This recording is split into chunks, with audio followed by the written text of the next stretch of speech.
Hello, good evening and welcome to Newsnight. Coming up in the next 30 minutes, President Akufo-Addo promises to build a country of prosperity in his second term by eradicating the havoc wreaked by the COVID-19 pandemic. It is a demonstration of the confidence and trust you, the Ghanaian people, have reposed in me for the considerable amount of work that is to be done over the next 4 years to take our nation firmly onto the path of progress, prosperity, and development. Meanwhile, he's assured he will work together with the Speaker of Parliament to enhance Ghana's democratic credentials. We'll tell you about the inauguration ceremony today, boycotted by the NDC MPs. Also tonight, I, Alban Sumana Kingsford Bagwin, do in the name of the Almighty God swear. one of Ghana's longest-serving MPs, Alban Badman, takes office as Speaker of Parliament following a chaotic overnight vote which saw MPs trading punches and soldiers storming the chamber in a rare occurrence that many say has brought shame to the institution of Parliament. There's a process that has been mounted. The Christian Council and a security analyst have condemned the conduct. I would say that it was rather very unfortunate, looking at what happened from yesterday through to this morning, the dawn, which was so disappointing. And in business, President Akufo-Addo promises to make job creation and stabilizing of the economy his major priority during his second term in office. And later in the bulletin, violent clashes at Washington, D.C. as Trump supporters storm Congress. We have details of all these and more in this half-hour package. Join us with the views and comments on our WhatsApp console 055-1111-997. My name is Ernest Manu.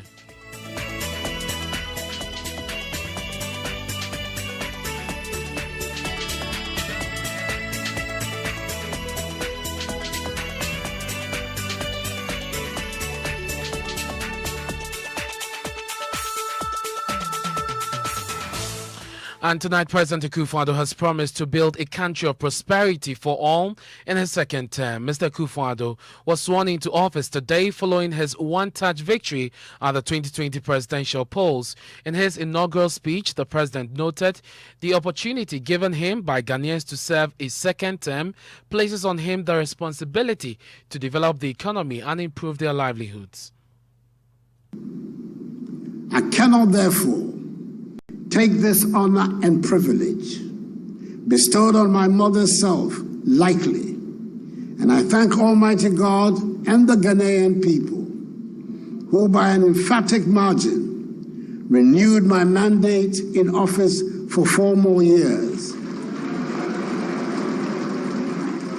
In the elections of 7th December, it is a demonstration of the confidence and trust you, the Ghanaian people, have reposed in me, not only in appreciation for the achievements chalked throughout my first 4 years, but more significantly, for the considerable amount of work that is to be done over the next 4 years.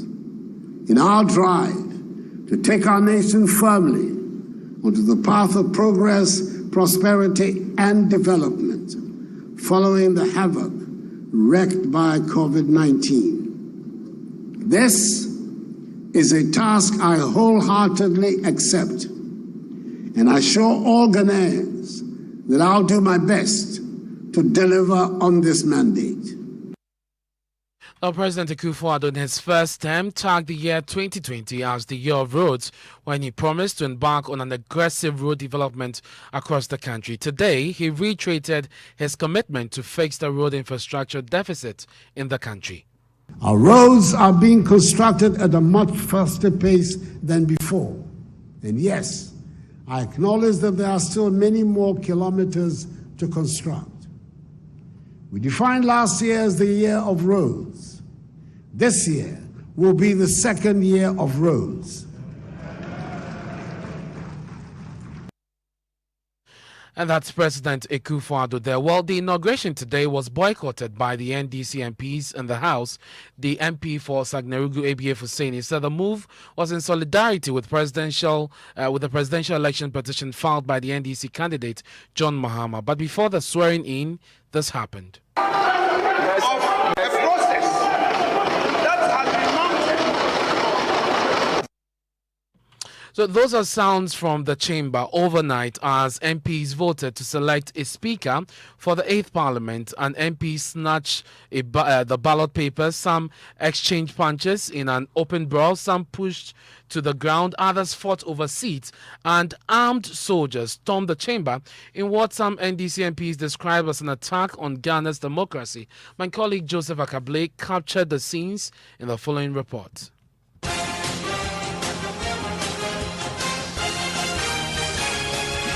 It promised to be a heated contest as the NDC and NPP had each served notice they would nominate a candidate. As soon as the Clerk of Parliament took his seat, the two nominations were made, but this was not without drama and controversy. I beg to move that the Honorable Albans Man Kingsford Bagbin do take the chair of this House as Speaker. Mr. Chair, if I make my submission and they have any view contrary to the preliminary objection and preliminary inquiry I am making, they would be able to make a proper input. That is the rule. It's not a shouting. The Futu MP Afenyo Markin asked the clerk to confirm whether he had received an injunction order barring NDC MP James Kwesi from holding himself out as MP-elect. I am aware of a process that has been mounted. This resulted in hours of heated debate and resistance from the NDC MPs, despite the clerk ruling that the NDC member could not take part in proceedings. I received an order of interlocutory injunction. He did participate in the election, but the process turned chaotic on at least 3 occasions. First, an NPP MP who was voting was accused by the NDC of showing his ballot to another person. The Chamber of Parliament is the People's Chamber. This threw the chamber into chaos amid the exchange of punches, kicking of ballot boxes to the ground, and the tearing of polling booths.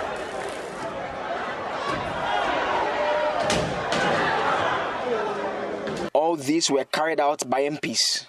The military entered the chamber in what will for years remain unprecedented in an attempt to resolve the matter. It only worsened the situation as some MPs tried to lay hands on the ballot box amidst singing of revolutionary songs.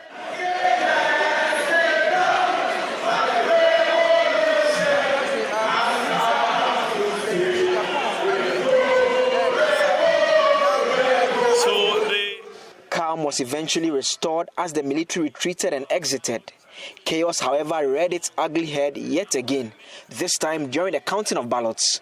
NPP MP Carlos Ahinkra was captured on camera talking to Swami MP Oseiche Mensah Bonsu few seconds after he headed towards the center of the chamber where counting was being observed by whips Frank Anodompre, Muntaka Mubarak and the Futu MP Afenyo Markin. Mr. Ahinkra in a split second seized the ballot sheets from the hands of an official and made a dash for the exit.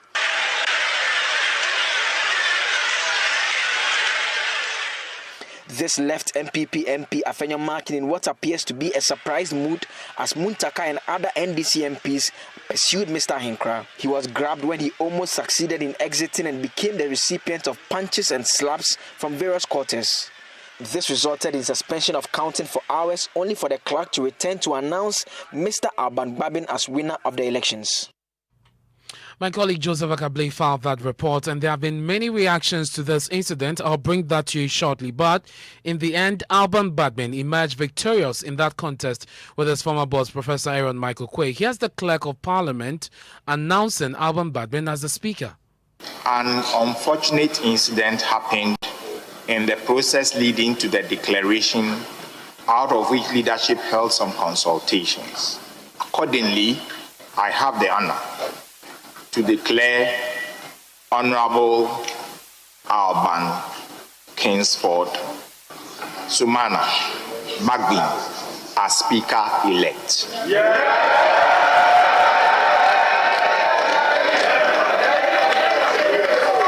I now request the sponsors of the Speaker-elect to conduct him into the chamber. And so after this announcement, he was sworn into office by the Chief Justice in Inyebua. And in his acceptance speech, the Speaker of Parliament, Alban Badbin, pledged to serve the people of Ghana faithfully. I must say, I'm so happy and grateful to all of you. And when I mean all of you, I include those who even voted against me. Except only those who tried conjuring what is not food. I will submit myself to the will of this House and pledge to serve my dear country, to serve you, and to serve all Ghanaians faithfully to the best of my ability. I will also conscientiously discharge my duties as a Speaker of this Parliament. I want to promise wholeheartedly to put at the disposal of Parliament and the country the store of knowledge, immense experience, and the huge data bank I have accumulated and accommodated over the 28 years that I have been a member of this House.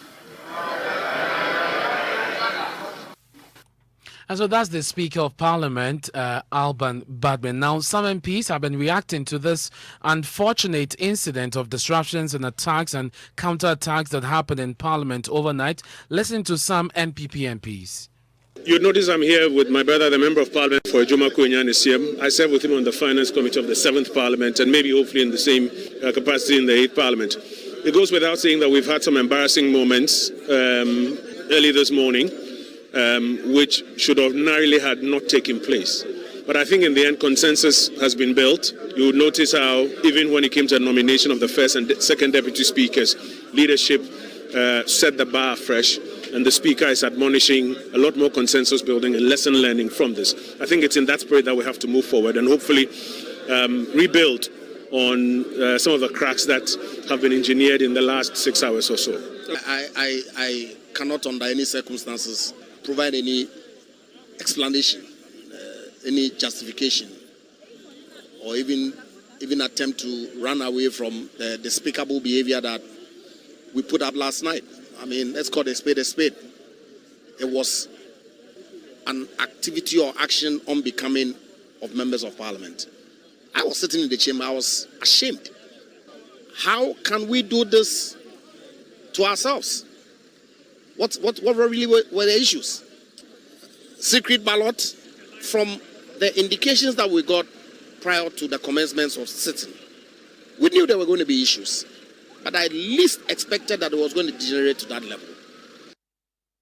That's the MP for 2nd D. Andre Japamesa. Earlier you heard that the MP for Fuasaye B. Kojo Opon Kuma. Now the minority is demanding first an apology from government and second investigations into the deployment of the military into the chamber. Kizala Tuforsen is MP for Ejuma Kwenyane Stem constituency, and you also hear the MP for Tamale Central, Mutala Mohammed.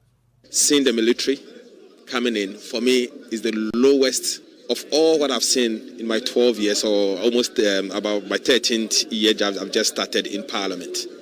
I have never come across a situation where military with weapons, including bombs and whatever it takes to enter our chamber. That in itself, for me, is the worst of all what I've seen. For me, that is worse than what Honorable Carlos Ahenkura did. That is worse. Because I take it like an attempt to dethrone democracy. For the military people to enter the chamber of Parliament is something that we should never condone as a country. And so I will urge the government of the day, leadership of Parliament, to take steps. And I believe that the people of Ghana deserves an apology. Members of Parliament deserves an apology from whoever sanctioned the military to come to the chamber. Indeed, an attempted coup d'etat. I think what happened today was exceptional. It was exceptional because I have been in this parliament before. I was in the Sieve Parliament. We argue. Sometimes in parliament, I have experienced instances where the argument would reach its crescendo. But to that extent, it was not necessary. We had police many. In fact, the marshals were there. And we have had that incident about 3 times. I don't think that anybody exchanged blows with anybody. It was just unacceptable. And I would urge that there should be proper investigation into the matter. Who indeed invited the military men into parliament? The reasons behind that invitation, I just don't think that is acceptable too. Murtala Muhammad is NDC MP for Tamale Central. Let's go to the phone lines now and speak to the Executive Director for the Africa Center for Parliamentary Affairs, Dr. Rashid Draman. Thank you very much, sir, for your time here on Newsnight. First of all, let's start with the inauguration. It happened in Parliament, before Parliament, and in Parliament this time meant that the President of Parliament. Your take on how the session was organized? I think the session was very well organized. I mean, given the constraints of COVID and the efforts that was made to ensure that all the protocols were observed and so on. I was there, and we had to go through multiple levels of, sanitizing our hands and so on, and they ensured that everybody was wearing their masks and so on. And then the sitting arrangement was also, okay under the circumstances. I mean, there was some social distancing and so on and so forth. I mean, there were some kind of minor, glitches. The Right Honorable Speaker is starting to acknowledge dignitaries and had to stop and then go and bring the president in and restart again, and forgetting, to acknowledge the wives of the president and the vice president, and getting the name of the vice president wrong and so on. But by and large, I think it went quite well. And then, of course, the delay, which was occasioned by the drama that we saw in Parliament, this morning. Let's go there now that you mention it. This goes without saying that it's very unfortunate that we've seen this kind of reaction from our MPs in our parliamentary history. What was going through your mind when this unfolded in the House? Well, when it was unfolding, because yesterday I was at TV3, we had to sit down through the night and watch every single moment in Parliament. A lot of things happened, but the one that everybody is going to remember is that embarrassing presence of the military in the House. Those heckling and so on, and maybe tempests flying, they are normal part of parliamentary kind of procedure. But the military in the House. How much of a dent is that on our parliamentary democracy? This was a coup d'etat. That was what I said, because that was an assault on our constitution, an assault on the sovereignty of Parliament. Even if it was the police, perhaps it would have been better, because the military has no place, in our democracy, particularly given the history of this country and the many kind of instances in this country when the military thought that, there was a vacuum and they had to occupy that vacuum and rule this country. I thought that we had moved away, and as a country we have grown and so on. And to see under a democratic there are some who may be listening to you and say that, well, we saw them in the House. They were there to provide security or protection. They did nothing because they were booed away by the MPs eventually. Sleeping dogs should lie. How significant is this? Oh, no, it's significant. My brother, it's significant. Because for me, even the their presence around the precincts of Parliament. On the day of the State of the Nation address, when I was arriving in Parliament and I saw the kind of military presence, I was really worried. And then, this happened yesterday. We can't just wash this under the carpet and say it's okay, we should let sleeping dogs lie. What they went in there to do, I think it had a very serious counterproductive effect, if you ask me. I mean, there was nothing that they could do there. And God forbid, if we had one small instance, like one of your, I think the MPs that you interviewed was saying, they were holding bombs and all those things. God forbid, if one of these, weapons had exploded in the house, So I think for me, that was the low. And so you would agree with those who say this is a dent on our reputation? It is certainly a dent, because already, my brother, on December 7th, we had a number of people who died, and people say the military played a role in this. So this morning, coming on the back of what has happened, I think that certainly we should make sure that this is properly investigated and make sure also that this never happens again.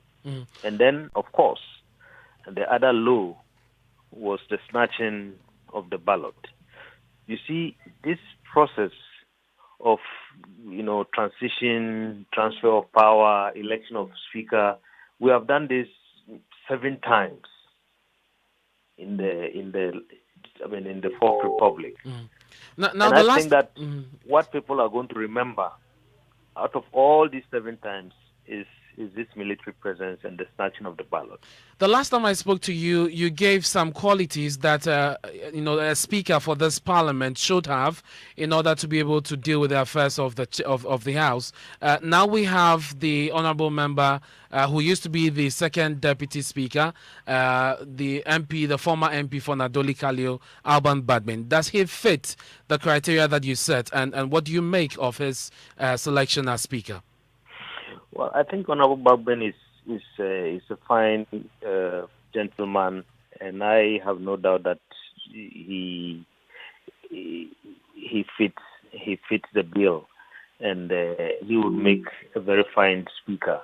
You remember one of the things that I told you was that for what is waiting for us in the 8th Parliament, we need somebody who can persuade not only his side but the other side. And we need also somebody, who has, the power to build bridges, to build consensus. And if you watch the numbers carefully, I believe there were some people from the MPP side who voted for him. I mean, that's a manifestation of the fact that this is somebody who is acceptable across the aisle.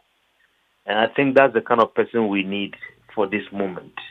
I mean, no political party issues here, because at the end of the day, I think the message that is before our political leaders clearly is that people don't want, the kind of things that we have seen in the last parliament and the previous parliaments, that excessive partisanship and politicization of every issue that comes before the House. Ghanaians are no longer interested in that. And I believe in Honorable Badmin, we are going to have, hopefully, maybe somebody who can douse most of the flames that will likely come up in this 8th Parliament. Thank you very much, sir, for your time. That's Dr. Rashid Droman, the Executive Director of the Africa Center for Parliamentary Affairs. It's now time for business, and George is here with the latest. Hello, George. Could you maybe have still more on the president inaugural address? And he's been talking about making job creation and stabilizing the economy's major priority in his 2nd term in office. He'll also be bringing you reactions from the business community. The business news on Newsnight is brought to you by MTN Business. Welcome to the new world of business. Kingdom Books and Stationery, your number one-stop shop for all your office essentials. And First National Bank, we are the bank that understands your business. First National Bank, how can we help you?